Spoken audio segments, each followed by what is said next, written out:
Kumusta guys? Lucas here and welcome to another spear fishing video. Dito na tayo ulit sa Batangas dahil kasama natin ngayon ay si Boris at si Jet. So subukan natin ang nahapon nito. Quick dive tayo. Let's go.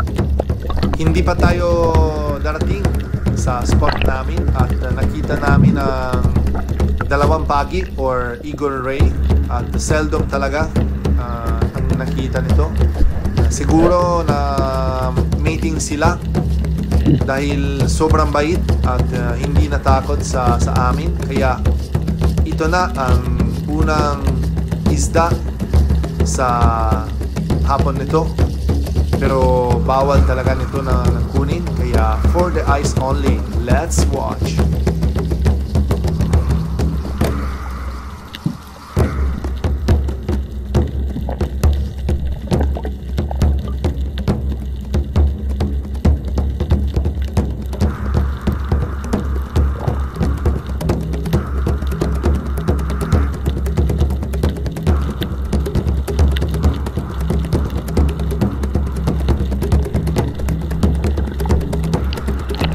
At pagdating namin sa spot, try ko muna ng ambush style sa 10 metro lang dahil si Boris dito kahapon at nakaraang araw nahuli siya ng GT at ang dami sila talaga, kaya tingnan natin kung andito pa sila.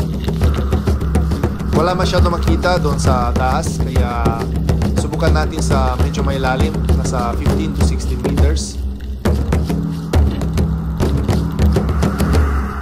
Ito na guys, be careful always of the ocean condition.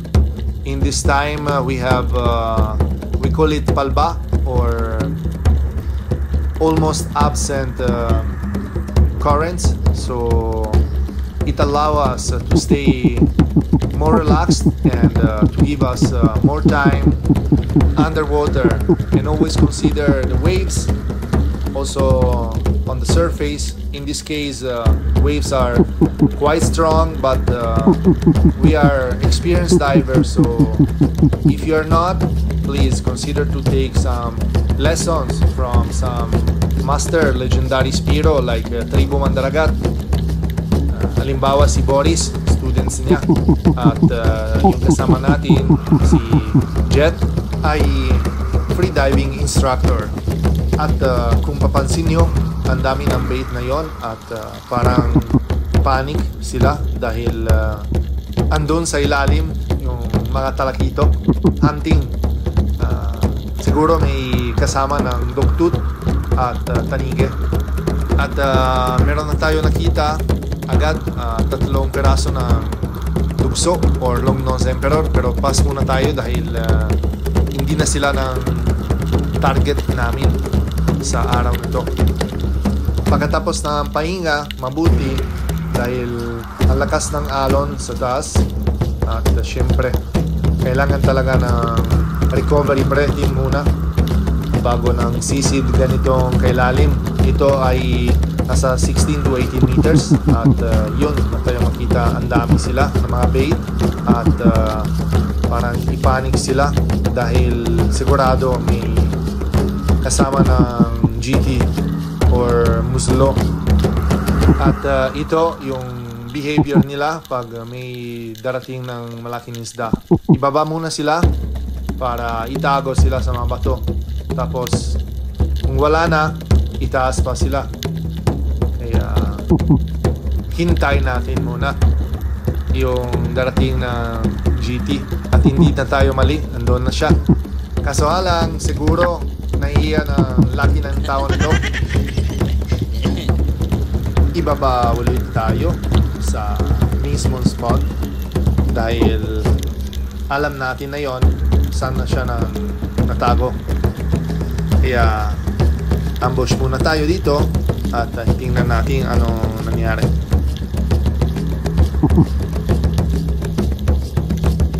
At yan mga kasi, bumalik na siya at ganda ng pagkatama natin sa isda nito. Gitna na gitna spine shot. Salamat sa spare gun natin at sa Salvimar 7.5mm shot. Itaas muna tayo mabilis para walang bigay ng chance sa itago sa malaking bato.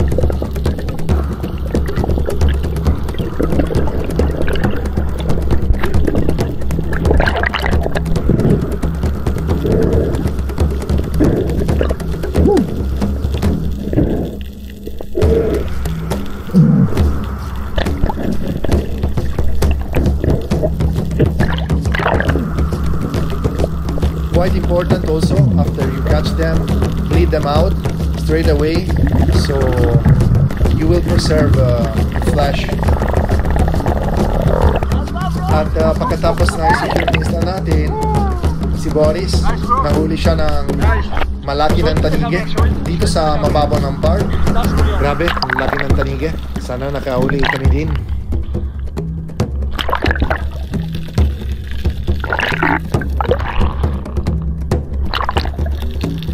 Successful ang quick dive namin at i-flex muna tayo ng huli namin ngayon na hapon. Dakari muna tayo dahil si Boris nakakarams dahil ang laki ng tanige, siguro hindi siya kaya na buhatin.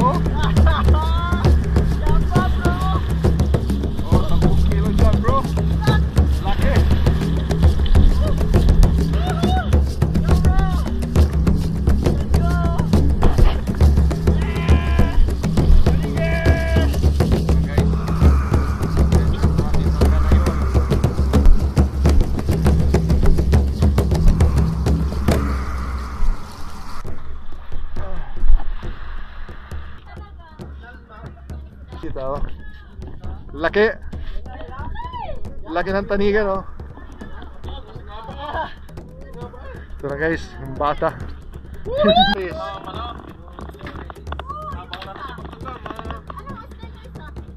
Uslo at taniga. Ipatong muna na makikuna natin.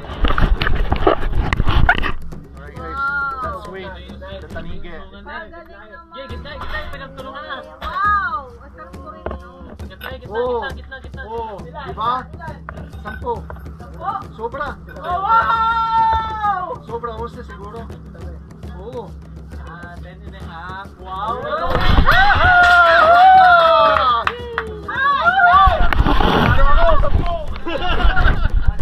Congrats. Oh, ikaw naman. So, good try. Bro. Yun, 3 kilo mege. 3.5. No? Doon, kinilaw natin. Baka magkikilo tayo. May pangkilaw. Pangkilaw, pangbarik. Sige, para naman. Para sa ating lahat. Grabe talaga guys. Saya.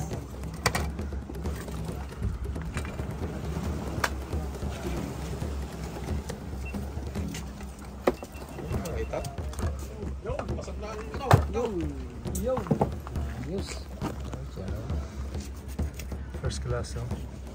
Dito na tayo sa Laguna guys dahil may low pressure at mahirap na nakadive doon sa Batangas.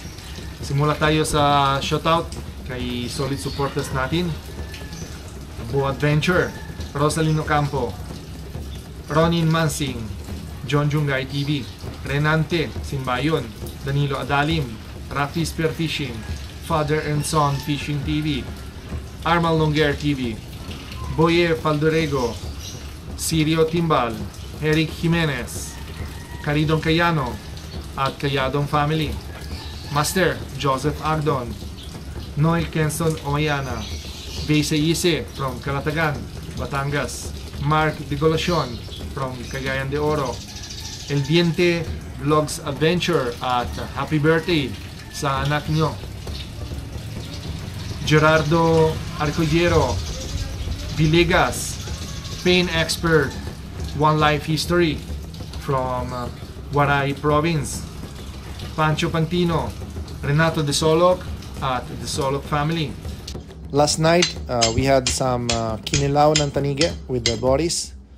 And this morning, here back in Laguna, we are cleaning mamsa or the talakitok for grilling.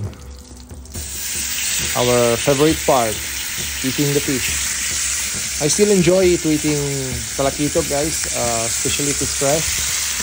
This is the perfect size. Delicious, masarap, lami kaayo.